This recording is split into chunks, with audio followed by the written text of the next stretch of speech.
Muy bien, hermanos, vamos a continuar en esta mañana con el mensaje que hemos preparado con la ayuda de nuestro Dios. El título es El cambio teológico en el adventismo.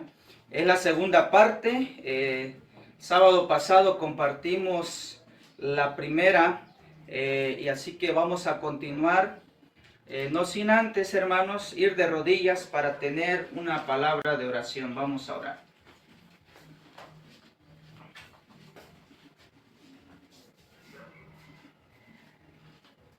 Padre nuestro que estás en los cielos, santo, santo es tu nombre, Señor.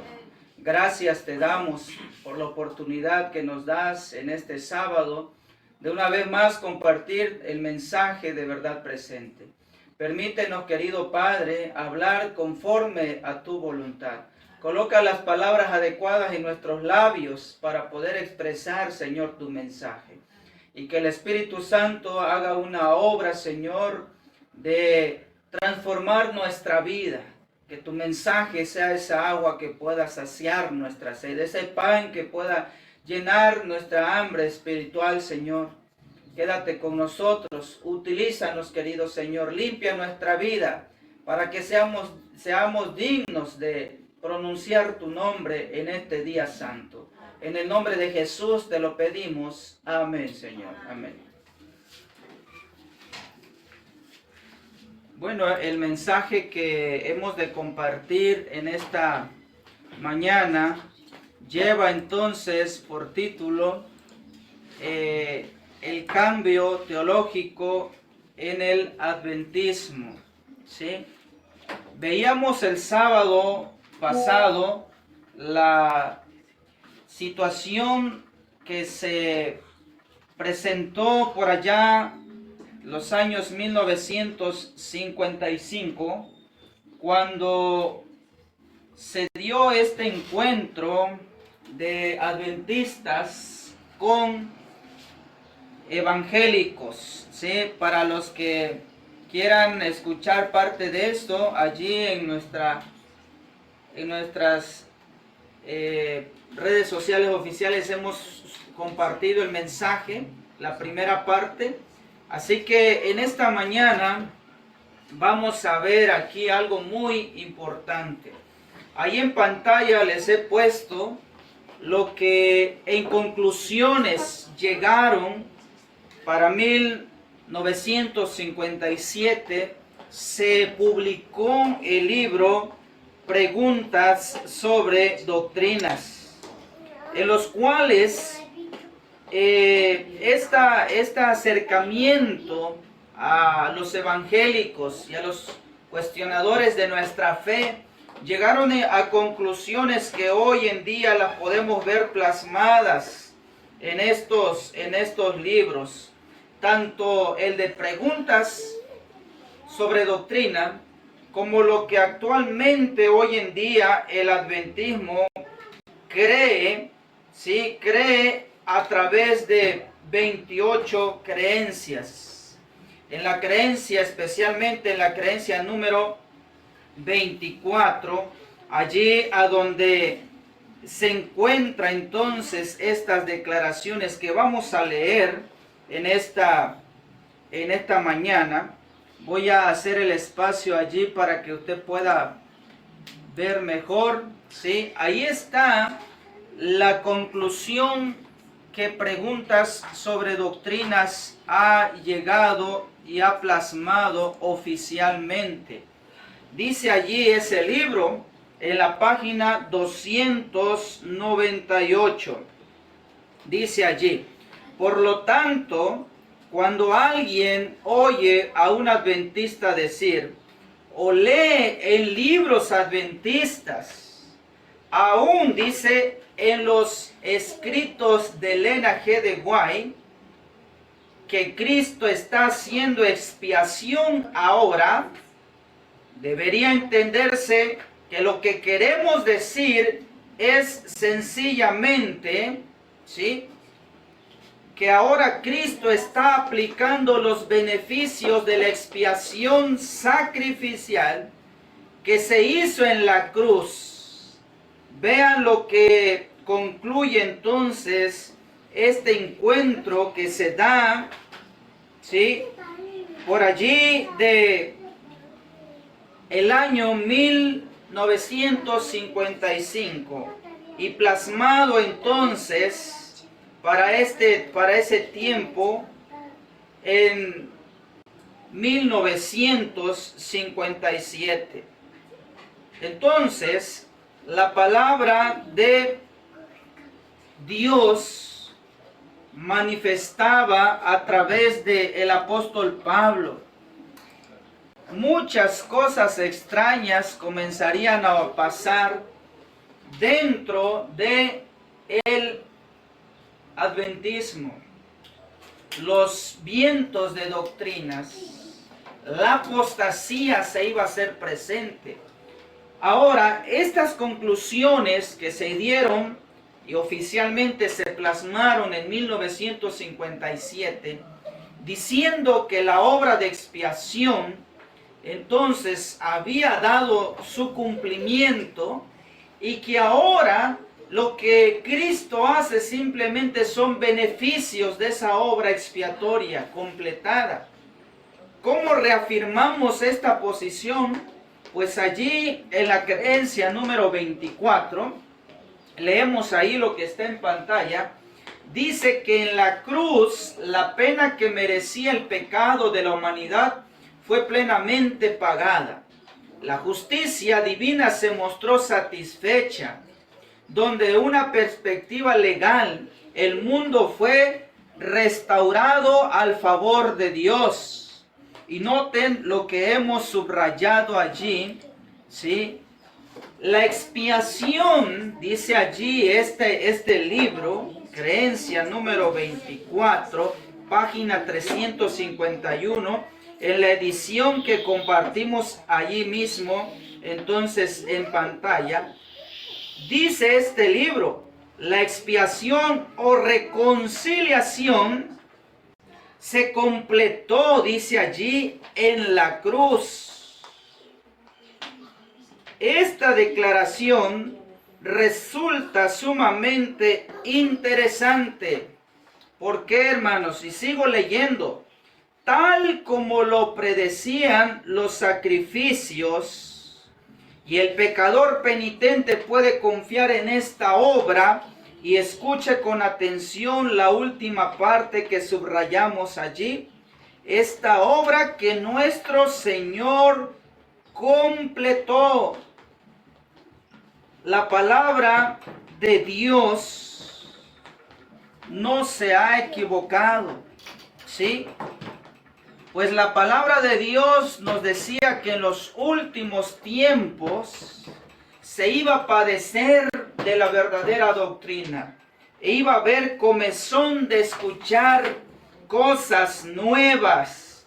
Y esto iba a llevar entonces a que se diera, hermanos, un cambio terrible, tremendo entonces dentro del pueblo de Dios. O sea que los acontecimientos finales no solo en el mundo se iban a dar con guerras, rumores de guerras, terremotos y todo esto, sino que también dentro del pueblo de Dios iban a haber doctrinas de demonios. Por eso dice este libro de las 28 creencias, la creencia 24, que la expiación se completó en la cruz. Entonces, ¿cómo es que llegó esta conclusión dentro del pueblo adventista? Si nosotros vamos a ver a través del estudio de esta mañana, vamos a ver cuál es la posición que el adventismo tiene desde nuestros pioneros en 1844. ¿Cómo se da estas conclusiones que hoy en día las encontramos en preguntas sobre doctrinas y en las 28 creencias, especialmente la creencia 24, el llegar a decir que Cristo entonces concluyó la obra de expiación en la cruz? Es que para ese tiempo, este evangélico Bartholdi y Walter Martin habían venido al adventismo y le hicieron una serie de preguntas. La pregunta número 30 decía lo siguiente: los adventistas del séptimo día son acusados con frecuencia de minimizar el sacrificio expiatorio consumado en la cruz, reduciéndole a una expiación incompleta o parcial que debe ser completada por el ministerio sacerdotal de Cristo. Quizás podría denominarse expiación dual. ¿Es cierta esta acusación? Afirma la señora White que Cristo esté ahora haciendo expiación por nosotros en el santuario celestial. Por favor, expliquen la posición que tienen ustedes e indiquen dónde difieren de otros respecto a la expiación.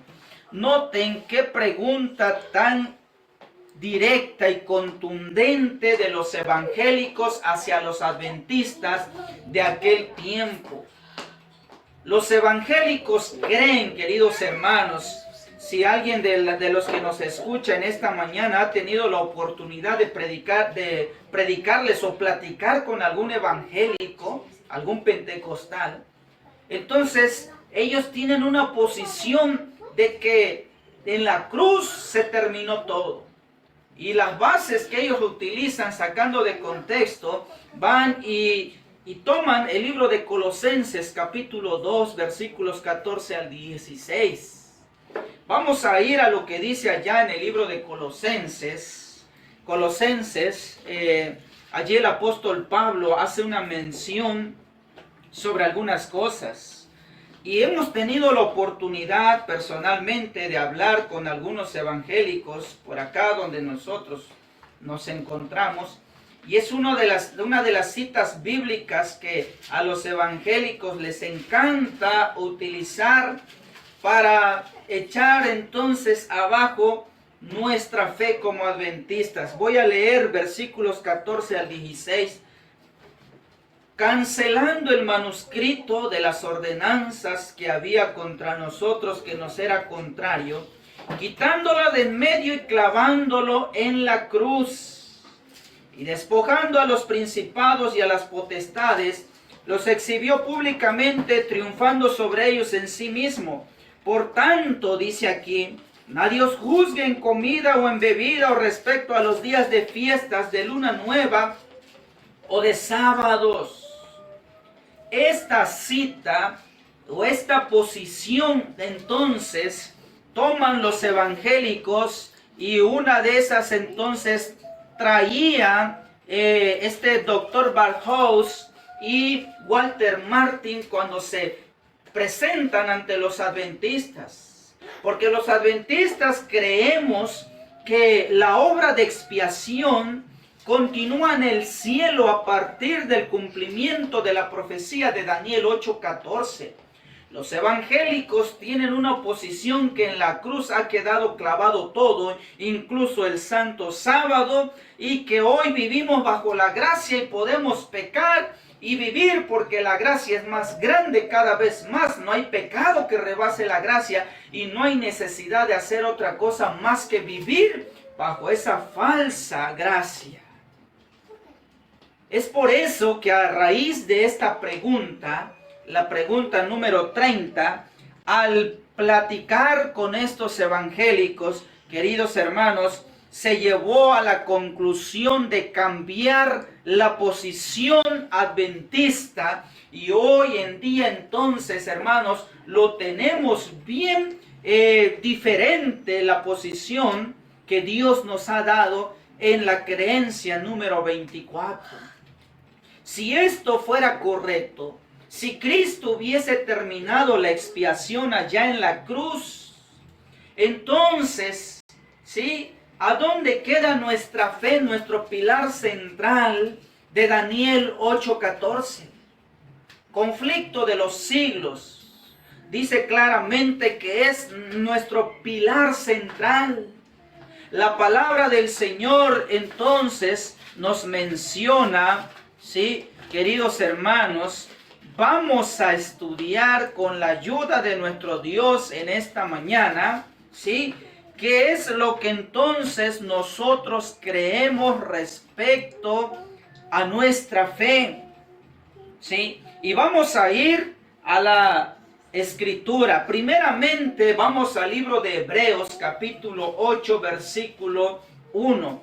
Allí la palabra del Señor nos menciona algo muy importante para el sostenimiento de nuestra fe como adventistas. Ahora bien, dice el apóstol Pablo, el punto principal de lo que venimos diciendo es que tenemos tal sumo sacerdote, el cual se sentó a la diestra del trono de la majestad en los cielos, ministro del santuario y de aquel verdadero tabernáculo que levantó el Señor y no el hombre. Aquí el apóstol Pablo nos deja claramente establecido que allá en las mansiones celestiales tenemos entonces a un sacerdote. Ese sacerdote que ministra en el verdadero santuario que Dios levantó y no el hombre, es identificado por ¿quién? Por Cristo Jesús. Y para que nosotros comprendamos entonces cómo se da esta situación, este proceso del santuario, tenemos que ir al Antiguo Testamento, aunque déjeme decirle que Hebreos es una repetición de recalcar lo que Dios había establecido en el pasado con los días de Moisés. Pero ahora Pablo lo está entonces nuevamente trayendo en el Nuevo Testamento y poniendo todo en torno a Cristo Jesús como el mediador, como el sumo sacerdote, como el sacrificio expiatorio. Vean lo que dice el libro de Éxodos. Vámonos a Éxodos 25, 8 al 9. La palabra del Señor en los días de Moisés. Dios le decía estas palabras: y harás un santuario para mí, y habitaré en medio de ellos, conforme a todo lo que se te muestre el diseño del tabernáculo y el diseño de todos sus utensilios, así lo haréis. Y ahí les pongo entonces en pantalla estas imágenes ilustrativas. Ahí está el santuario. Por fuera se podía ver el atrio, que están entonces allí los muebles como el altar del sacrificio, como la fuente segundo o el lavacro. Y la casita que vemos ahí se llamaba tabernáculo. La imagen de a un lado es el tabernáculo por la parte de adentro. Está el primer departamento, lugar santo, que contenía el candelabro. Estaba la mesa de los panes y allí enfrente de ellos está el altar del incienso. En el segundo departamento, detrás del velo, está el lugar santísimo. Allí podemos ver, hermanos, el mueble del lugar santísimo, el arca del pacto o del testimonio. Esa luz muy brillante que usted ve en la ilustración, esa luz descendía, que es la Santa Shekinah, el día de la expiación. Allí está entonces la presencia de Dios, hermanos, lo podían tener. Por eso en el Éxodo dice que Dios quería estar en medio de su pueblo. Y efectivamente el santuario, físicamente, su ubicación estaba en medio del campamento de Israel. Entonces la palabra del Señor menciona en el libro de Hebreos capítulo 8, 5, como bien les decía, Hebreos es nuevamente hacer un repaso, pero ahora en la vida y en el ministerio de Cristo, de el verdadero santuario. Dice Hebreos capítulo 8, versículo 5, los cuales sirven a lo que es figura y sombra de las cosas celestiales. Como se le advirtió a Moisés cuando iba a erigir el tabernáculo, diciendo, mira, haz todas las cosas conforme al modelo que se te ha mostrado en el monte. Entonces Moisés iba a ser claramente una copia exacta de lo que Dios le había mostrado. Ese santuario que está allá en las mansiones celestiales. ¿Por qué es necesario repasar, hermanos? Hemos visto la declaración de preguntas sobre doctrinas y la declaración de el libro, también llamado 28 creencias en la creencia 24. Llegar a decir de que la obra de expiación se completó en la cruz con la muerte de Cristo y que ahora ya solamente tenemos esos beneficios. Vamos a explicar entonces nuestra fe. ¿Cómo es que nuestra fe, queridos hermanos, no es igual como la de los evangélicos? Si nosotros aceptamos lo que hoy en día ya es legal dentro del adventismo, porque está plasmado en la creencia 24, y les invitamos que en casa, si usted tiene ese libro, 28 creencias, lea el capítulo 24 y lea su Biblia y el espíritu de profecía para ver si coincide en la fe que hoy en día rige dentro de la corporación adventista. Vean lo que dice la palabra del Señor a través de Levíticos, cómo era el día de la expiación, dónde comenzaba y cuándo terminaba entonces el día de la expiación, para que nosotros comprendamos si realmente en la muerte de Cristo la obra de expiación se concluyó allí, como sostiene hoy en día el adventismo corporativo y el mundo evangélico en general. Dice allí Levíticos: porque en este día se hará, dice, expiación por vosotros, y seréis limpios de todos vuestros pecados delante de Jehová. ¿Cómo se consideraba ese día? Día de reposo es para vosotros, y afligiréis vuestras almas en estatuto perpetuo. El día de expiación se llevaba entonces, dice, a través de Levíticos también. Vamos a ir al libro de Levíticos en el capítulo 23, ¿sí? Levíticos 23 en el versículo 27. Y también el 10º día de este mes séptimo será día de expiación, tendréis santa convocación y afligiréis vuestras almas.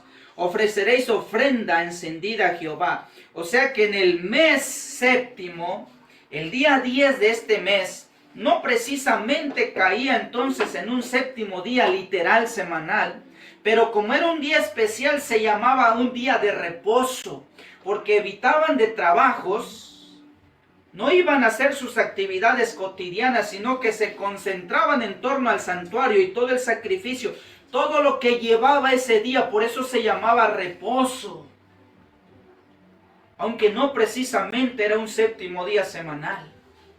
Por eso el apóstol Pablo habla sobre esos sábados ceremoniales.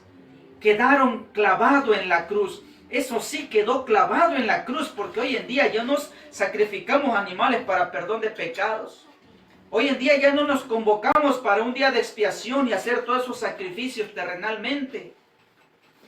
Y por eso esto que estamos leyendo, hermanos, tenemos que entenderlo muy bien para saber lo que hoy en día está ocurriendo allá en las mansiones celestiales. Además de esto, dice allí en el libro de Levíticos 16:15, noten qué cosa tan interesante nos va a explicar aquí el libro de Levíticos. Dice la palabra del Señor a través de Levítico 16:15. Después, esto era en el día de la expiación, el sacrificio expiatorio. Después degollará el macho cabrío en expiación por el pecado del pueblo. Y llevará la sangre detrás del velo adentro, y hará de la sangre como hizo con la sangre del becerro. Y la esparcirá sobre el propiciatorio y delante del propiciatorio. Hermanos, esto es importante y contundente para entender, hermanos, la obra de expiación. ¿Dónde comenzaba la expiación terrenal en los días de Israel en el desierto? El animalito se sacrificaba allá afuera en el atrio, en el altar del sacrificio, y la sangre era recibida por el sumo sacerdote. Y la sangre no la derramaban, no la botaban. Dice la palabra de Dios a través de Levíticos que la sangre se tomaba y se llevaba hasta allá dentro del tabernáculo en el lugar santísimo. O sea que de la manera para ilustrar esto y que pueda ser comprendido, La obra de expiación o el día de expiación terrenal comenzaba allí afuera, en el santuario, en el atrio. Ahí está el altar del sacrificio. Allí en el altar de sacrificio, donde está señalando ahora mismo esa flecha roja, ahí se hacía el sacrificio del animal. Allí comenzaba el proceso de expiación, ya en el santuario. El animal quedaba entonces sacrificado y la sangre era recibida para que el sumo sacerdote entrase hasta allá en el lugar santísimo, y la sangre la comenzaba a esparcir sobre el propiciatorio, o sea, sobre la tapa del arca del pacto que estamos viendo allí en la ilustración. Hasta allí, hermanos, se daba la continuación de la obra expiatoria. Y la obra de expiación terrenal en los días de Israel concluía cuando entonces, hermanos, el sumo sacerdote salía de ese lugar siendo perdonado y darle las buenas nuevas al pueblo que Dios les había perdonado. Y entonces era un júbilo, era una alegría el saber que el pueblo de Dios había sido perdonado. Entonces, hermanos, para entender esta parte, esto es clave. Y hay algo entonces que recalca el espíritu de profecía. El espíritu de profecía allá en el libro de Patriarcas y Profetas dice lo siguiente en la página 325, párrafo 4.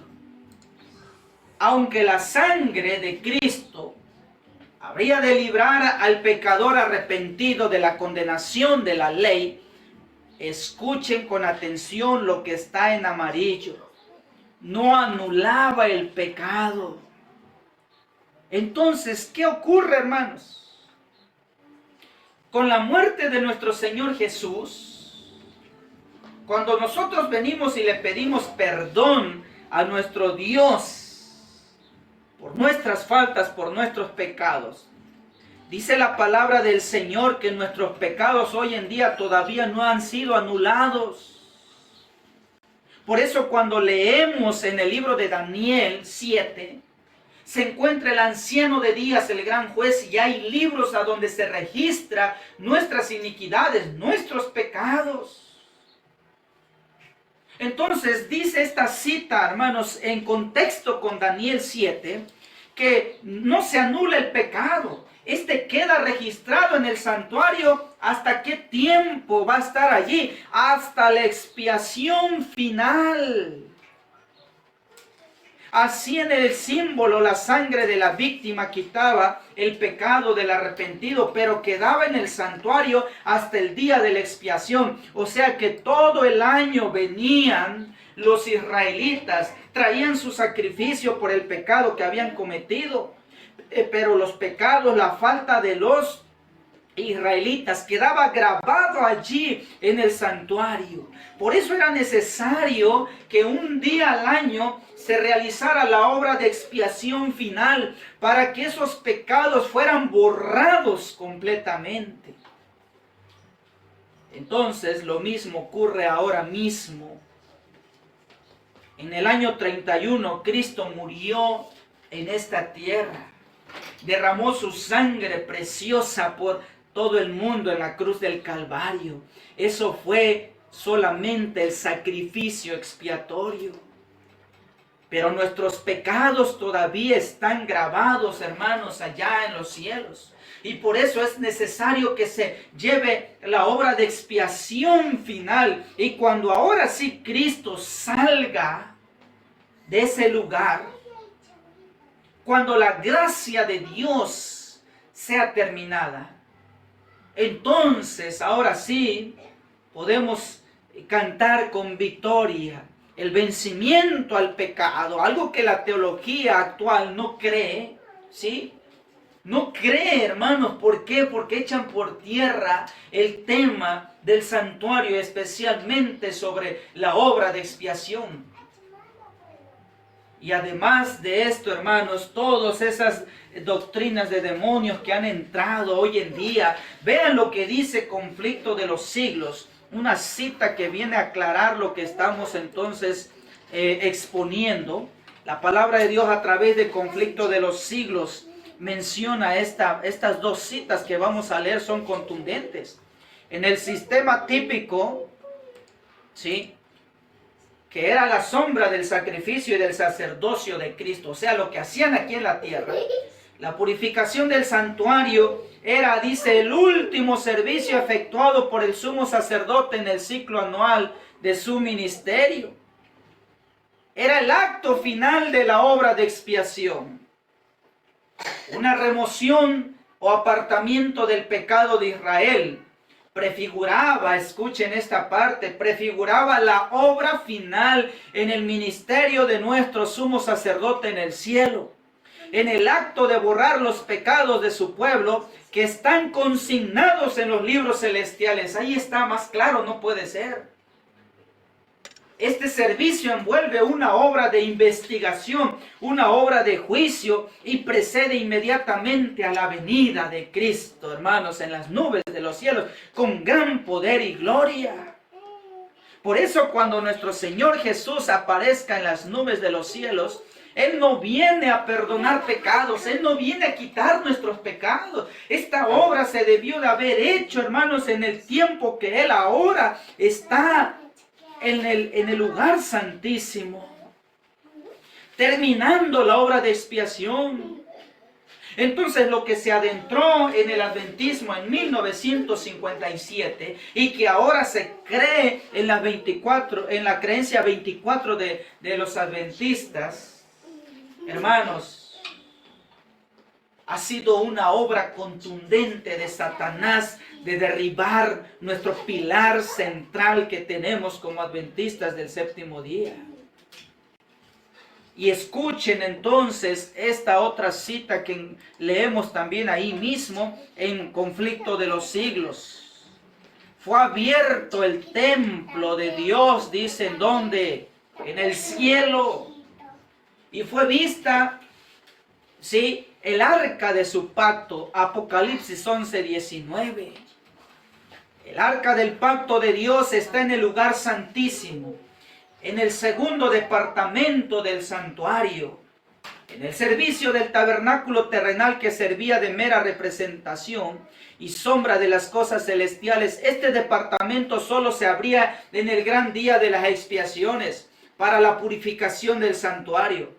Por consiguiente, la proclamación de que el templo de Dios fue abierto en el cielo y fue vista el arca de su pacto. ¿Qué indicaba esto? Dice allí que el lugar santísimo del santuario celestial fue abierto en 1844. ¿Y por qué fue necesario que se abriera ese departamento? Cuando Cristo entró en él para consumar la obra final de la expiación.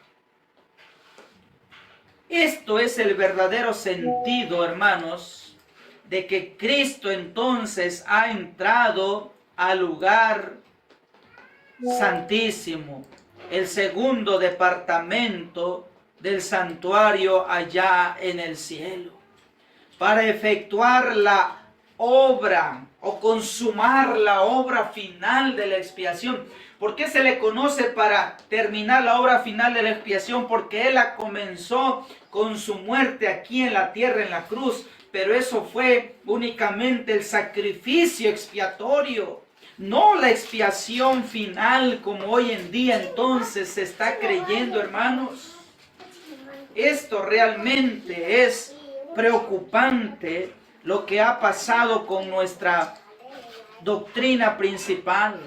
En resumen, ¿sí?, de una manera gráfica, vamos entonces a decir que la expiación, ¿sí?, si la queremos plasmar en el santuario, está allí en el altar del sacrificio, pero continúa allá en el lugar santísimo. Allí, hermanos, es la continuación de la obra de expiación. Esto es lo que nosotros creemos como adventistas. Esto era lo que sostenía entonces el adventista o los pioneros adventistas, hermanos, hasta 1955, con este debate, con estos evangélicos, el doctor Barhouse y Walter Martin. Porque después de ello cambió, hermanos, la posición en la doctrina del adventismo, no solo con la obra de expiación, sino en la naturaleza humana de Cristo, el tema que expusimos el sábado pasado. Cuando nosotros comprendemos entonces nuestra fe y la respaldamos, a través de qué manera podemos respaldar nuestra fe, para eso están las profecías. Para eso está el método historicista que tenemos como adventistas del séptimo día. Dice a través de Daniel, y él dijo hasta 2300 tardes y mañanas, luego el santuario sería ¿qué cosa? Purificado. Y aquí vamos a poner atención, porque esto es el ADN del adventista. Esta es nuestra carta de presentación, nuestra fe principal. De aquí, hermanos, se desprenden los 7 pilares de nuestra fe como adventistas que Dios dio en 1844. Dentro de las 2300 tardes y mañanas se encuentra la profecía de las 70 semanas también de Daniel capítulo 9, que tú puedes leer allí en el capítulo 9. Y voy a leer el versículo 24 que está allí, resaltada el sombreado en color rojo. 70 semanas están determinadas sobre tu pueblo y sobre tu santa ciudad, para determinar la prevaricación y poner fin al pecado, y expiar la iniquidad, para traer la justicia perdurable, y sellar la visión y la profecía, y ungir al santo de los santos. Entonces vamos a explicar, hermanos, cómo es que nosotros como adventistas llegamos a creer que Cristo pasó del lugar santo al lugar santísimo para continuar la obra de expiación. ¿De dónde sacamos nosotros los adventistas esta posición? Pues la sacamos de las profecías mismas del libro de Daniel, y ahí está la gráfica, sí, en la explicación. Las 70 semanas están dentro de las 2300 tardes y mañanas. Y vamos entonces a adentrarnos a nuestra fe.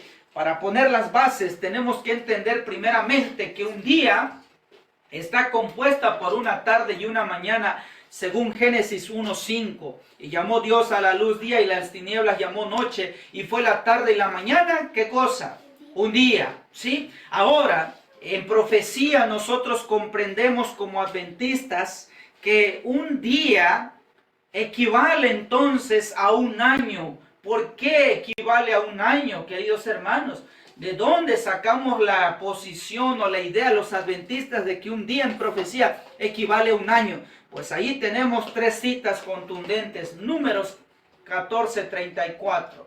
Conforme al número de los días de los 40 días en que reconocisteis la tierra, llevaréis vuestras iniquidades 40 años, un año por cada día, y conoceréis mi castigo. El plan del Señor, cuando sacó a Israel de Egipto y lo llevaba a Canaán, era de que fuese 40 días nada más el caminar en el desierto. Pero por la dureza del pueblo de Israel, esos 40 días se convirtieron en 40 años. Se lo aplicó Dios el castigo, un día por año. Ezequiel 4:6. Cumplidos estos, te acostarás sobre tu lado derecho segunda vez, y llevarás la maldad de la casa de Judá. Y escuchen esto, 40 días, día por año te lo he dado. Si no nos queda claro, ahí está Levíticos 25:8. Y contarás 7 semanas de años. Escuchen la frase, 7 semanas de años. Ahora, si una semana es de 7 días, 7 por 7 son 49, pero dice Dios, 7 semanas de años, entonces no estaba hablando de 49 días. ¿De cuánto estaba hablando entonces? 7 veces 7 años, de modo que los días de 7 semanas de años vendrán a ser 49 años. Esta es nuestra posición como adventistas, ¿sí?, que tenemos que entender primeramente para poner las bases de lo que vamos a ver en la profecía de las 70 semanas y de las 2300 tardes y mañanas. Y viene entonces para afirmar esta parte, si un pionero adventista, Jaime Guay. Jaime Guay escribe un artículo muy interesante, queridos hermanos. Se titula Confusión sobre los periodos proféticos, y él acentúa en el año 1863 nuestra posición de día por año. Y dice esto: la teoría del año por día para interpretar los periodos proféticos es vital para la posición de todas las clases de adventistas. El principio día por año es un gran principio atacado. ¿Y quién ataca nuestro principio? Los oponentes, los infieles, los semi-infieles, ¿y quiénes más? Los futuristas y los preteristas. Claramente lo tenía, hermanos, Jaime Guay y los pioneros, esta posición. Quien no crea y se dice ser adventistas del séptimo día y no cree el principio día por año, entonces, hermanos, está remando contra corriente. Está yendo en dirección opuesta a lo que Dios nos dejó. Ahora bien, para seguir la explicación, en la palabra del Señor encontramos que un mes, o más bien primeramente un año, estaba constituido por 12 meses. Y cada mes cada mes tenía 30 días. Hoy en día tenemos un calendario, el calendario gregoriano. Hay meses hablando de febrero, de 28, hay años que nos trae 29, hay meses que trae 31, meses que trae 30, pero bíblicamente un año está constituido por 12 meses y cada mes por 30 días. Números 20-29, cuando toda la congregación vio que Aarón había muerto, toda la casa de Israel lloró a Aarón por 30 días. Deuteronomio 34:8, y los hijos de Israel lloraron a Moisés por 30 días en la llanura de Moab. Así se cumplieron los días del llanto y duelo por Moisés.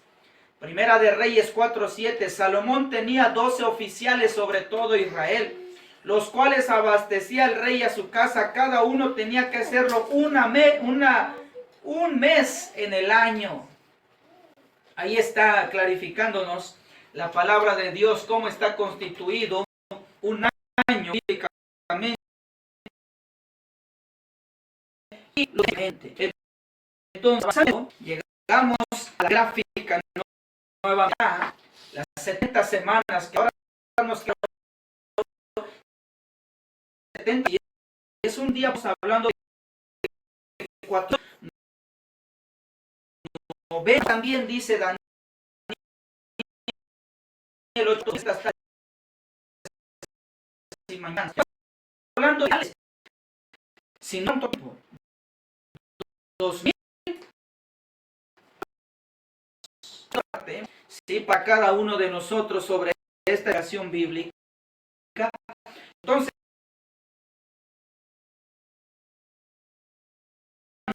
el primer ya, hermanos,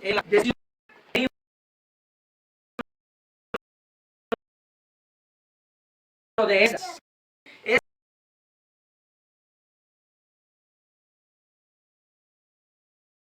capítulo, y con los hijos en el séptimo año del rey Artajerjes. ¿Qué está ocurriendo ese séptimo año? Pues ese séptimo año, como lo vemos ahí en la gráfica, ¿sí? El decreto de Artajerjes se da sobre el pueblo judío.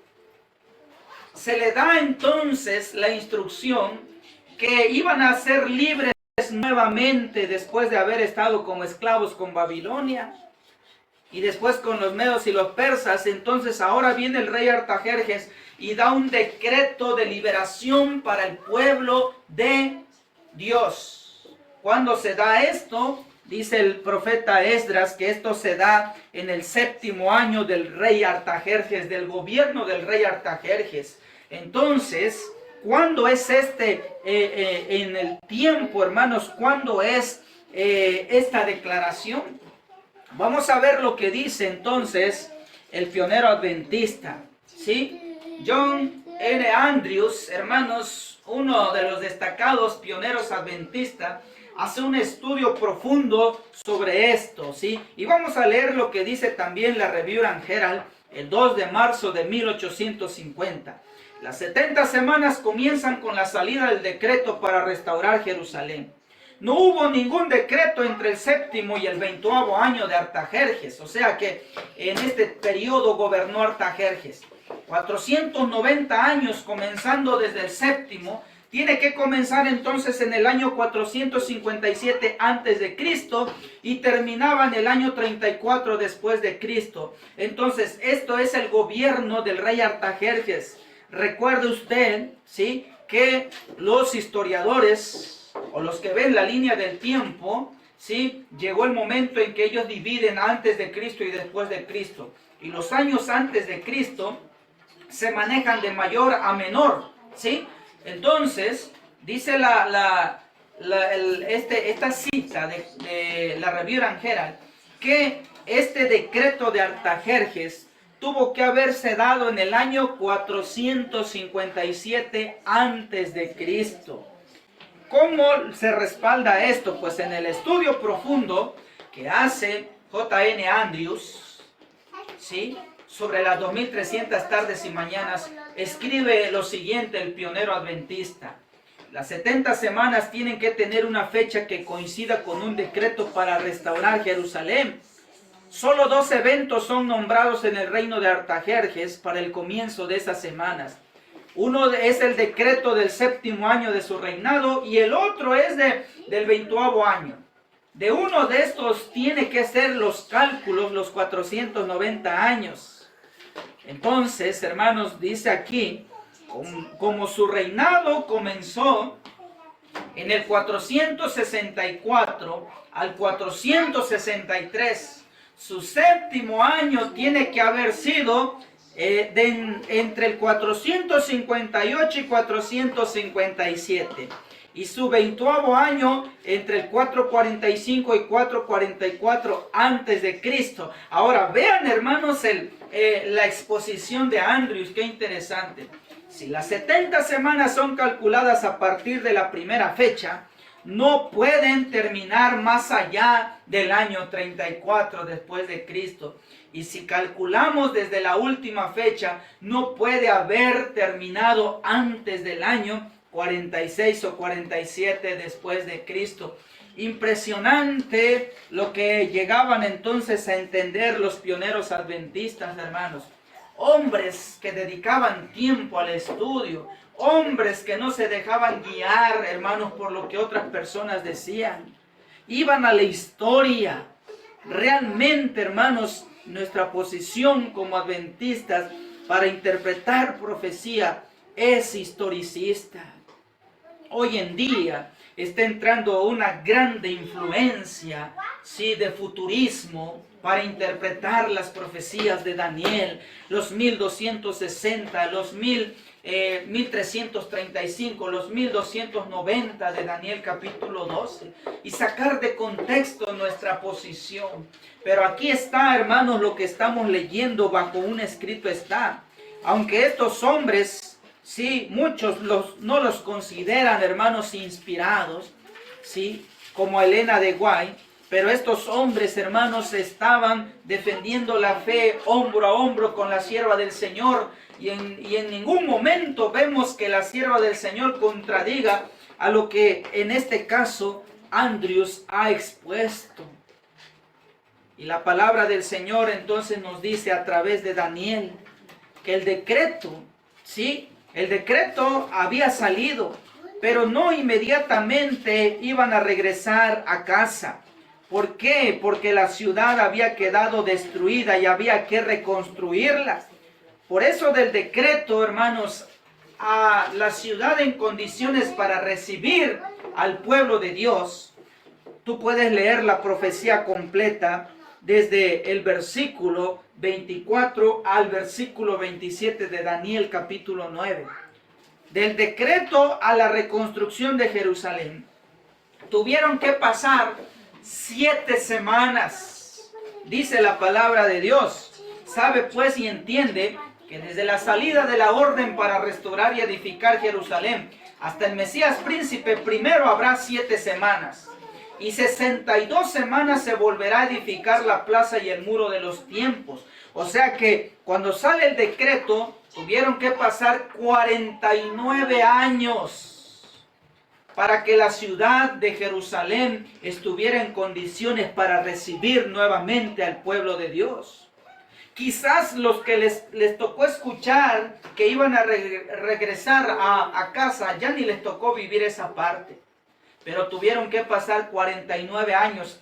Esto se dio exactamente en el año 408 antes de Cristo. Y la profecía dice que después de haberse reconstruido Jerusalén, iban a pasar 62 semanas para que apareciera entonces el Mesías príncipe, ¿sí? En pocas palabras, 62 semanas por 7, ¿sí? Que es lo que tiene una semana. Pasó 434 años. Escuche bien esto. 434 años para que apareciese Cristo a través de su ministerio. En el bautismo que se hace en el Jordán, allí estaba presente entonces Juan el Bautista cuando declaró: he aquí el Cordero de Dios que quita el pecado del mundo. Entonces, si nosotros sumamos 434 años de la reconstrucción a la aparición de Cristo, más los 49 años que llevó del decreto a la reconstrucción, hermanos, el pueblo de Dios sabía cerca de 500 años con anticipación que el Mesías iba a venir a esta tierra. La pregunta dolorosa que tenemos que hacer para nosotros hoy en día: ¿por qué el pueblo judío no entendió la llegada del Mesías? Si el profeta Daniel, si el profeta Isaías, si el profeta Miqueas, todos los profetas alrededor de 500 años antes hablaron que Cristo, el Mesías príncipe, iba a venir a esta tierra.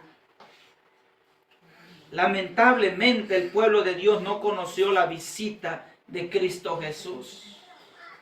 Entonces continuamos la explicación, ¿sí?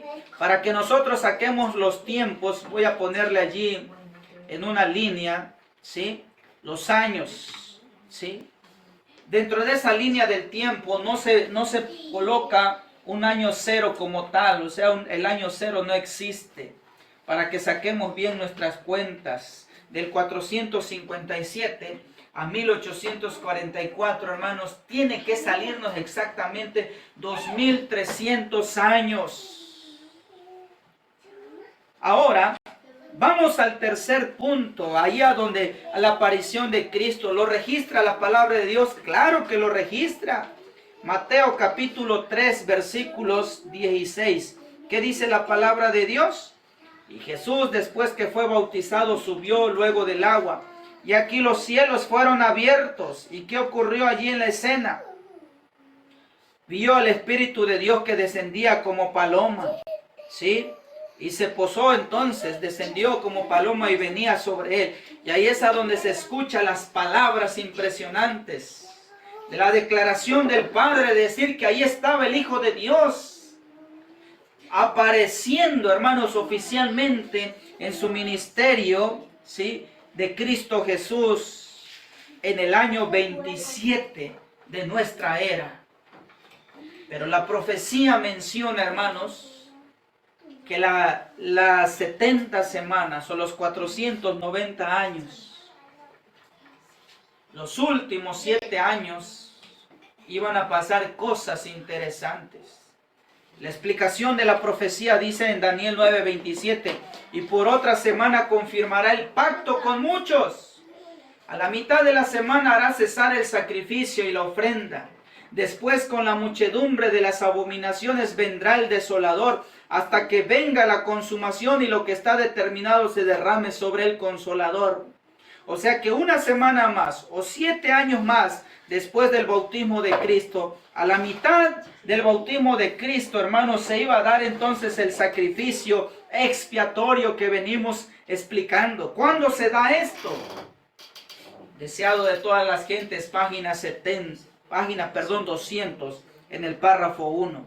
En la primavera del año 31 de nuestra era, Cristo, el verdadero sacrificio, fue ofrecido, dice, en el Calvario.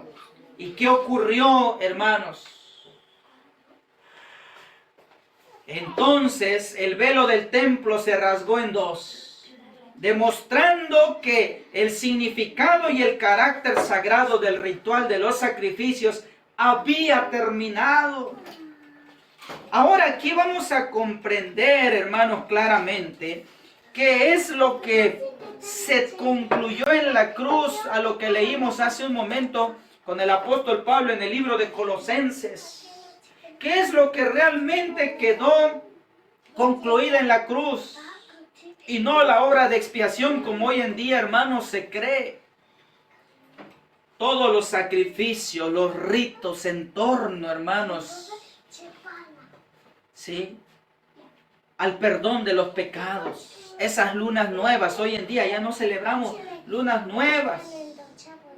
Sí, hoy en día ya no comemos esos alimentos de Pascua, pan sin levaduras, acompañado entonces con el cordero, ¿sí?, con hierbas amargas y todas esas cosas que se hacían, hermanos, ya no, porque eso se quedó clavado en la cruz. Esos sábados ceremoniales, porque eran días especiales que no se hacían trabajo alguno para estar presente en estas ceremonias.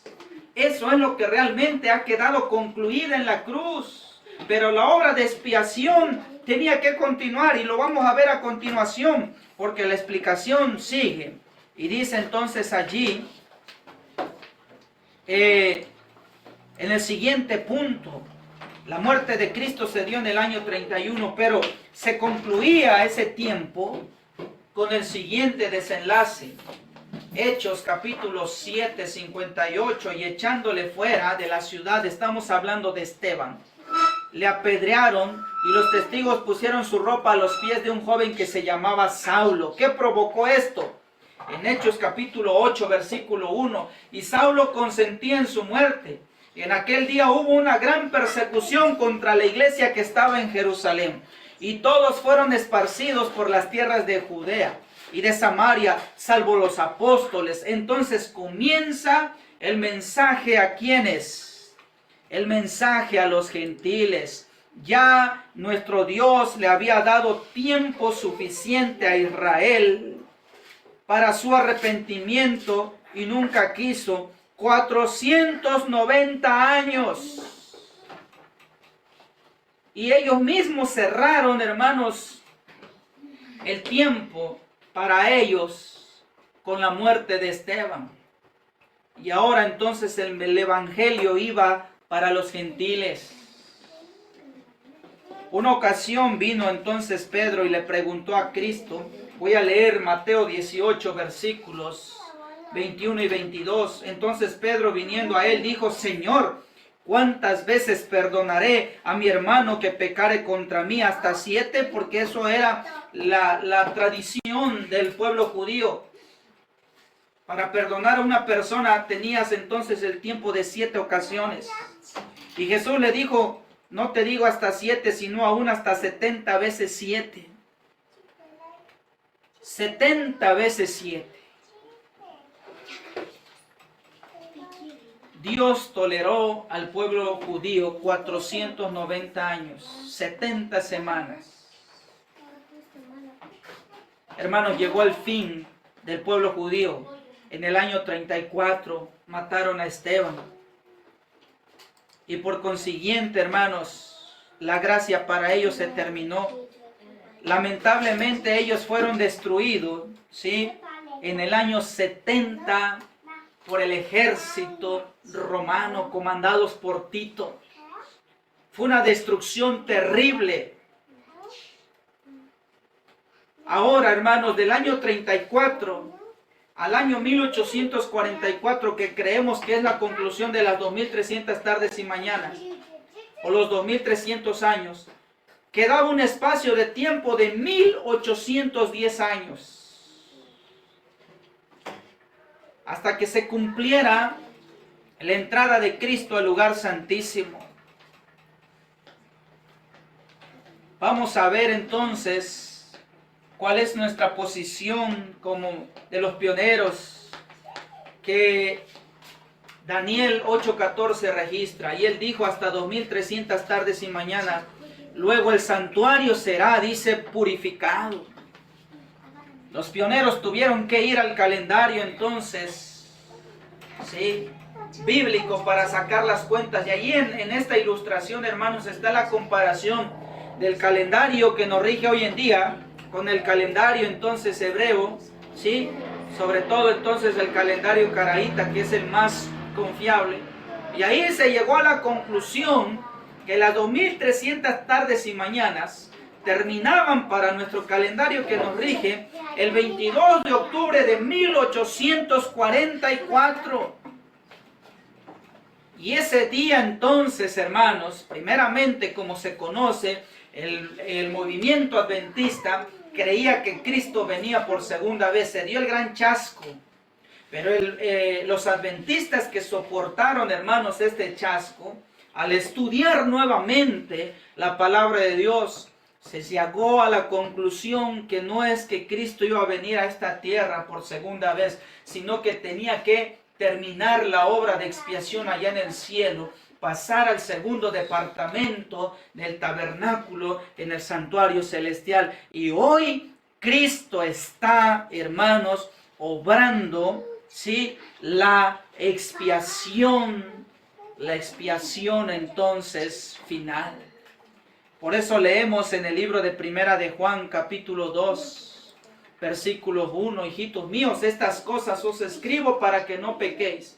Si alguno hubiese pecado, dice que tenemos abogado, ¿en dónde? Allá en el cielo. Esto es lo que creemos como adventistas, hermanos. Esta es nuestra posición que nosotros tenemos como pueblo de Dios. Pero iba a venir entonces una terrible condición que vamos a ver entonces a continuación. La sierva del Señor, el don profético, lo había profetizado. Dice el libro, alza tus ojos, que iba a ocurrir una escena que pasó ante mí. Vi cierta obra hecha por los médicos misioneros, nuestros hermanos dirigentes la contemplaban, observando lo que se hacía, pero no parecían comprenderla.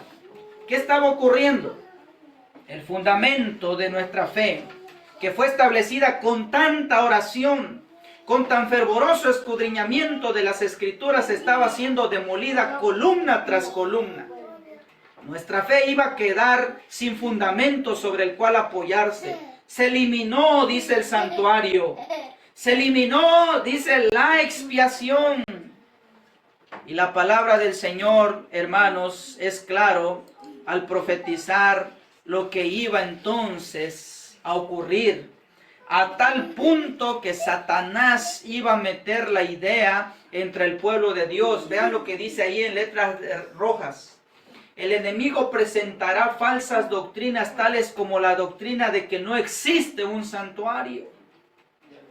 Vean hasta dónde iba a llegar el engaño de Satanás para el pueblo adventista. Review Rangera, el 25 de mayo de 1905 se escribió esta parte. Satanás sabe muy bien que derribando nuestra doctrina principal del santuario, echa por abajo todos los pilares de nuestra fe. ¿Y cómo le cambiaron? Es lo que vamos a ver entonces a continuación. ¿Cómo le vinieron cambiando entonces a nuestra fe, hermanos? Y aquí es a donde se da todo este movimiento. Ya les presentamos la semana pasada este libro, escrito por Herbert Edgar Douglas, ¿sí? Y usted puede ir al internet y ahí va a encontrar, ¿sí?, exposiciones de este pastor adventista, que a él le tocó ver todo este movimiento del cambio de las doctrinas. Ahí está el libro en inglés y el libro, la traducción en español. Preguntas sobre doctrina para aquel que no sabe o no entiende qué es este libro. Solamente les leo la introducción. Con la introducción te deja claro qué es este libro, qué son estas doctrinas. Es fácil que Preguntas sobre doctrina se merezca el título de ser el libro más divisivo de la historia del adventismo del séptimo día. Libro publicado para contribuir, vean, ¿para qué sirven estas ideas? Y llevar la paz entre adventistas y el protestantismo conservador. Su publicación supuso un alejamiento y una separación prolongados para las facciones adventistas que cristalizaron en torno a él. Esto es Preguntas sobre doctrinas. Destrucción total para nuestra fe, hermanos. Ahí está este libro que acabo de leer. Ahí está en pantalla. Y ahí está lo que acabo de leer. Ahí dice claramente lo señalado con las flechas, la flecha roja, que este libro, hermanos, ha dividido a la fe adventista. ¿Y cómo lo podemos comprobar hoy en día, hermanos? Pues la teología adventista está particionada. Oficialmente en la creencia 24 se cree que la expiación hermanos, se completó en la cruz. Hoy en día la teología adventista cree que la naturaleza humana de Cristo, Él no pudo haber venido como la naturaleza humana caída, sino que vino como un Adán antes del pecado. Si no, no podría vencer el pecado y Él mismo iba a necesitar un pecador. Ese tema lo puede escuchar allí en nuestro perfil de la semana pasada. Y hoy, hermanos, estamos en un gran debate sobre esta situación. Quienes forzaron a cambiar simplemente bastaron dos personas. ¿Sí? Donald Barthouse, el ministro evangélico, y Walter Martin, que vinieron a hacerle estas preguntas a los adventistas. Y la pregunta número 30 fue la que cambió todo, hermanos, la posición adventista que hoy en día se tiene respecto a la expiación. Para esos años, como dice ahí mismo este libro, el pastor Milton L. Andreasen, el teólogo adventista más influyente de la década de los 40, llegó a la conclusión de que Preguntas sobre doctrinas era una traición denominacional que buscaba el parabién del mundo evangélico. Hermanos, cuando nosotros conocemos bien nuestra fe, nuestra doctrina, gracias a ese colirio que el Señor pone en nuestros ojos, podemos ver el peligro cuando los vientos de doctrina vienen sobre nosotros. Esto fue el encuentro, el versus evangélicos calvinistas con adventistas arminianos. Y 2 contra 3, hermanos, hicieron cambiar nuestra posición.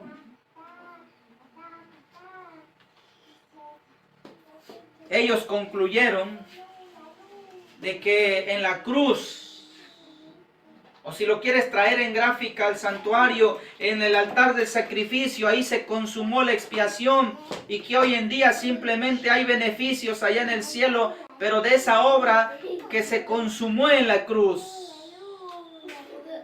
Esto es lo que creen los evangélicos. Vivimos bajo la gracia, ya todo está ganado, está clavado entonces todo en la cruz. Pensamientos evangélicos hoy en día rondan en el adventismo. Y aquí está Preguntas sobre doctrinas oficialmente en la página 298. Dice Preguntas sobre doctrinas. Allí es donde está la flecha señalando. Lo vamos a hacer más en grande para que lo puedan leer. Por lo tanto, cuando alguien oye a un adventista decir o lee en libros adventistas, aún en los escritos de Ellen G. de White, que Cristo está haciendo expiación ahora, vean la conclusión que llegaron. Deberían entender que lo que queremos decir es sencillamente que ahora Cristo está aplicando los beneficios de la expiación sacrificial que se hizo en la cruz. ¿Saben cómo respaldaron esta posición? Pues tomaron una cita de la sierva del Señor que se encuentra en Primeros Escritos. Esta cita dice lo siguiente, incluso ahí está abajo. El gran sacrificio había sido ofrecido y aceptado, y el Espíritu Santo que descendió en el día del Pentecostés dirigió la atención de los discípulos desde el santuario terrenal al celestial, donde Jesús había entrado con su propia sangre para derramar sobre sus discípulos los beneficios de su expiación. Claramente, hermanos, allí, si usted lee con atención, y ahorita vamos a ir a Primeros Escritos, en ningún momento la sierva del Señor está diciendo que Cristo haya entonces terminado la obra de expiación allá en la cruz del Calvario. Porque si esto lo hubiera descrito allí en el libro de Primeros Escritos, hermanos, se contradijera ella misma con lo que escribió entonces en el libro Conflicto de los Siglos, que lo acabamos de leer para defender nuestra posición, a donde leímos claramente que allí nuestro Señor Jesús no hizo otra cosa que solamente el sacrificio expiatorio, y que ahora ya en el cielo tenía él que continuar con la obra de expiación final. ¿Sí? Esta cita la leímos, hermanos, hace un momento y está en la página 486. Voy a poner entonces esta misma cita allí para que la podamos entonces comprobar. Vuelvo a repetir, en ningún momento la sierva del Señor está diciendo que la obra de expiación se logró entonces allá en la cruz. Simplemente que al creer en este acto expiatorio, los discípulos iban a tener esos beneficios claramente, porque el pueblo judío rechazó, y al llegar Cristo a la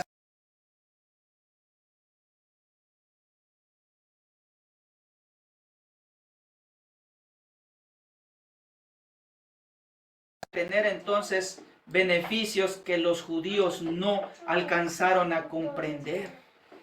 Pero esto no está diciendo que al tener este contexto, los discípulos, ¿sí?, tuviesen entonces que decir o enseñar que allí se había logrado toda la obra de expiación.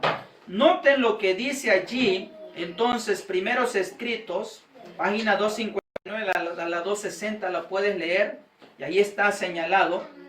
Ahí está señalado entonces con la flecha roja. Y aquí está la cita entonces de Conflicto de los Siglos. Espero que ahora ya se pueda entonces ver allí en la transmisión.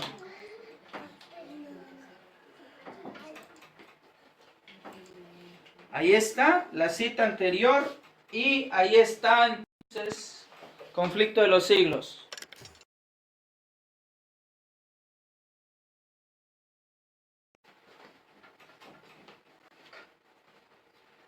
Estas son las dos citas que tenemos que comprobar. Ahí está Conflicto de los Siglos.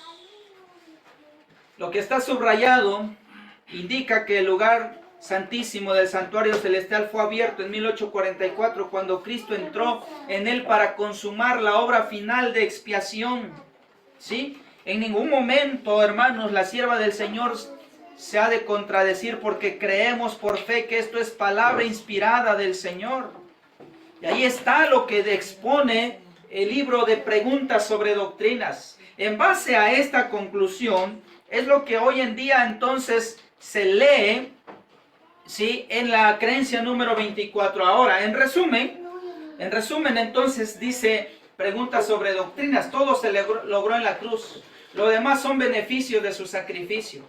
Si queremos leer el contexto de Primeros Escritos, prácticamente lo que ellos hicieron es torcer una cita. decir o citar algo o sostener algo que la sierva del Señor en ningún momento hizo. Y ahí está Primeros Escritos, una firme plataforma. Voy a leer en la página 259, allá a mitad de página. Se me recordó la proclamación del primer advenimiento. Noten el contexto de qué está hablando la sierva del Señor. Juan fue enviado en el espíritu y en el poder de Elías, a fin de que preparase el camino para Jesús. Los que rechazaron el testimonio, ahí está, de Juan, no recibieron los beneficios de la enseñanza de Jesús. Ahora, ¿de qué beneficios está hablando aquí en el contexto? Obviamente todo aquel que no creyó a Juan el Bautista, mucho menos iba a creer a Cristo, porque Él vino a preparar el camino. El beneficio de la salvación es lo que está hablando el contexto, la sierva del Señor.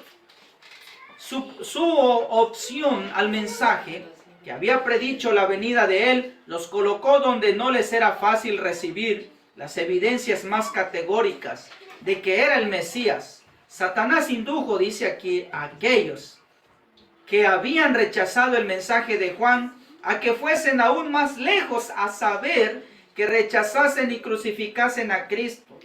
Al obrar así se situaron donde no pudieron recibir la bendición del Pentecostés. Ahí está, hermanos, el contexto de la cita de Primeros Escritos, que le había enseñado el camino al santuario celestial. El desgarramiento del velo en el templo demostró que los sacrificios y los ritos judaicos no eran ya recibidos. El gran sacrificio había sido ofrecido y aceptado, y el Espíritu Santo que descendió el día de Pentecostés dirigió la atención de los discípulos desde el santuario terrenal al celestial, donde Jesús había entrado con su propia sangre para derramar sobre sus discípulos los beneficios de su expiación. Pero los judíos fueron dejados en tinieblas totales, perdieron toda la luz que pudieran haber tenido acerca del plan de salvación, y siguieron confiando en sus sacrificios y ofrendas inútiles. El santuario celestial había reemplazado el terrenal, pero ellos no tenían noción del cambio, por lo tanto no podían recibir beneficios de la mediación de Cristo en el lugar santo. Y ahí les dejo entonces, hermanos, las citas. ¿Sobre qué contexto está hablando Primeros Escritos? Miren, como los judíos no creyeron en Cristo, que era el Salvador y el Mesías, después de su muerte ellos siguieron sacrificando animales, pero ya la presencia de Dios ni siquiera estaba en el templo. Ya no valían esos sacrificios, pues el Cordero de Dios había sido inmolado.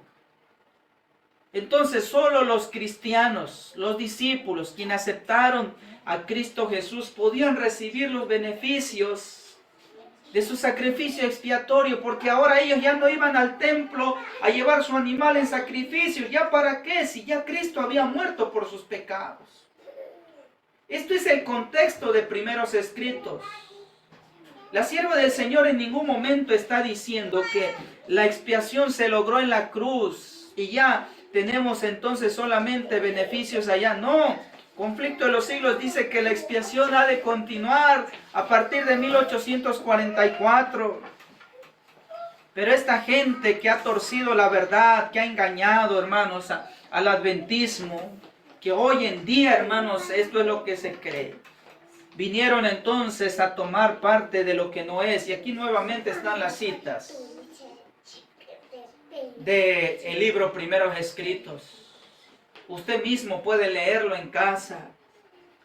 Si tiene libro, puede entrar, hermanos, a través de la internet. Ya se tiene los libros allí y ahí está. Se los vuelvo a poner en pantalla. Esto es, hermanos, los cambios doctrinales, ¿sí? Los beneficios que se hacen entonces allá en el cielo. ¿Qué beneficios tenemos? Obviamente, por haber aceptado a Cristo, que Él murió por tus pecados. Tenemos allá a un sumo sacerdote. Lo dijo Hebreos 8:1 en adelante. Y Y lo dice Juan, tenemos un abogado que nos defiende. Esos son los beneficios que usted y yo tenemos cuando acepta a Cristo como su único Salvador. Pero en ningún momento, hermanos, la expiación ha terminado, sino para qué queremos un abogado allá en el cielo. Este cambio, vamos a terminar, este cambio se hizo doctrina. ¿Y dónde está plasmado? Está plasmado en la creencia número 24, el ministerio de Cristo en el santuario celestial. Vean lo que dice la introducción. Hay un santuario en el cielo, el verdadero tabernáculo que el Señor erigió, y no el hombre. En él ministra Cristo en favor de nosotros, para poner a disposición de los creyentes los beneficios de su sacrificio expiatorio, ofrecido una vez y para siempre en la cruz. Y el siguiente párrafo es aún más terrible. Dice lo que está allí en corchetes, en color rojo y subrayado. En la cruz, la pena que merecía el pecado de la humanidad fue plenamente pagada. ¿Sí?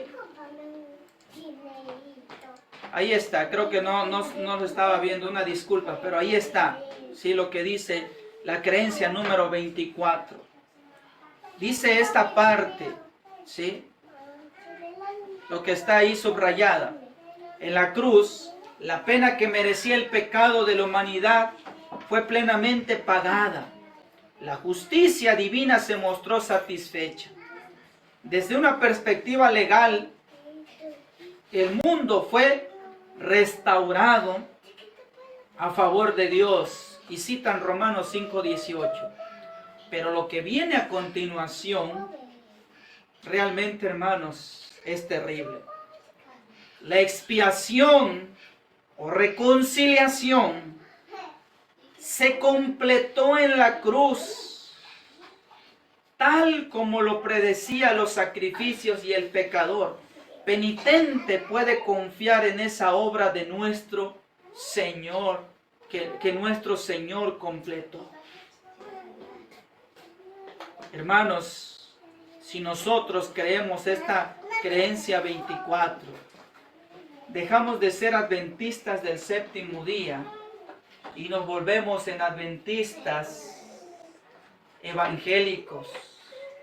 Llegar a creer que Cristo completó su obra expiatoria en la cruz es llegar a aceptar entonces que el sábado y que todo esto que los evangélicos creen se quedó en la cruz, y ahora solo vivimos bajo una gracia falsa, sin necesidad de guardar los mandamientos de Dios.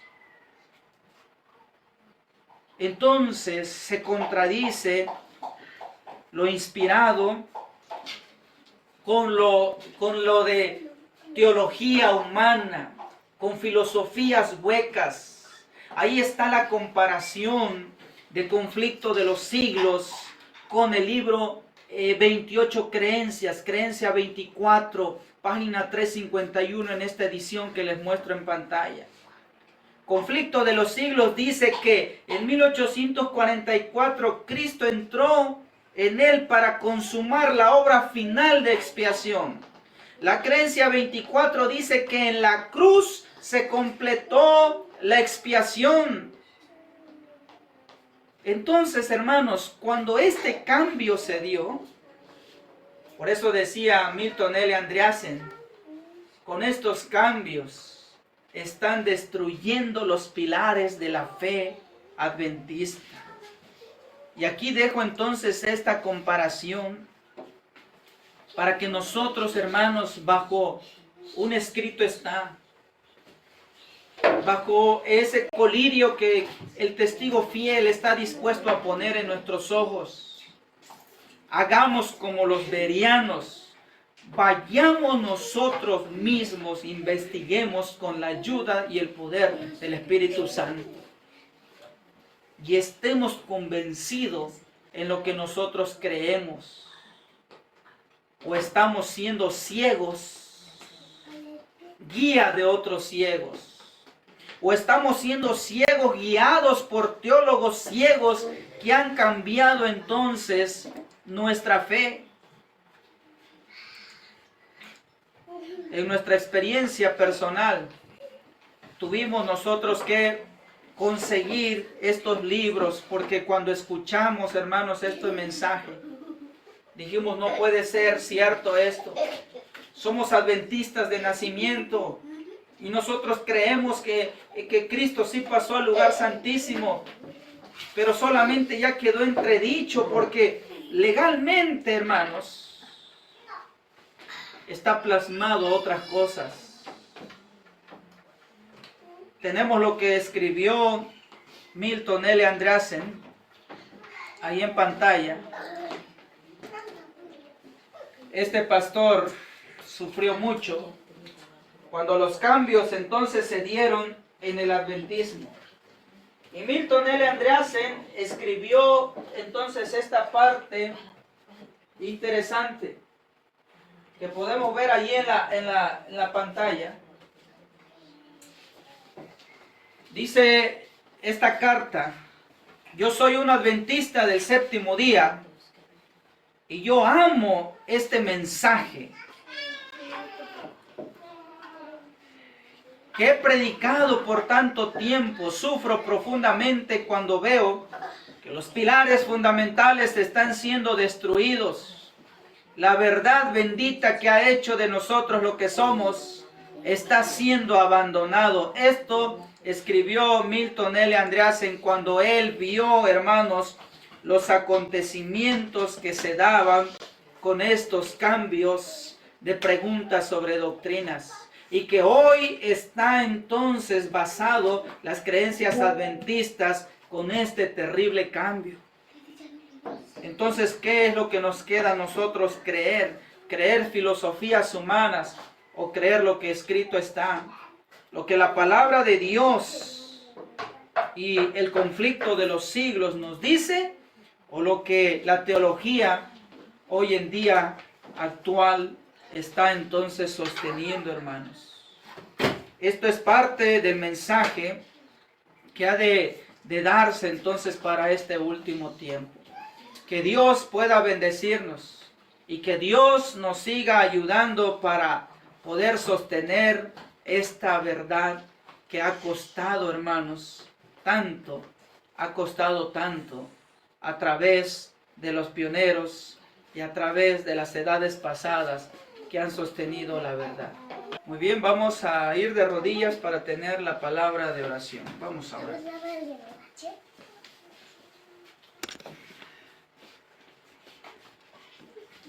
Padre nuestro que estás en los cielos, santificado es tu nombre, Señor. Amén. Gracias te damos, querido Padre, porque a tu pueblo en la última etapa de la historia de este mundo, nunca lo vas a dejar, nunca lo vas a abandonar. La verdad siempre va a estar disponible para todo aquel que la quiera aceptar. Señor, hoy en día el mundo cristiano, la mayor parte camina en dirección opuesta a tu palabra, a tu verdad, negando tus mandamientos, negando el santo sábado. Y lamentablemente podemos ver que también al pueblo que un día elegiste, hoy en día, Señor, camina en dirección opuesta a tu verdad. Así como los judíos, Señor, tuvieron todas las verdades, toda la información necesaria para aceptar a Cristo, la mayoría lo rechazó. Hoy en día se repite, Señor, la misma historia. Te pedimos, querido Padre, que puedas consolidar nuestra fe, que puedas, Señor, afianzarla en Cristo Jesús. Él es nuestro único Salvador, nuestro intercesor.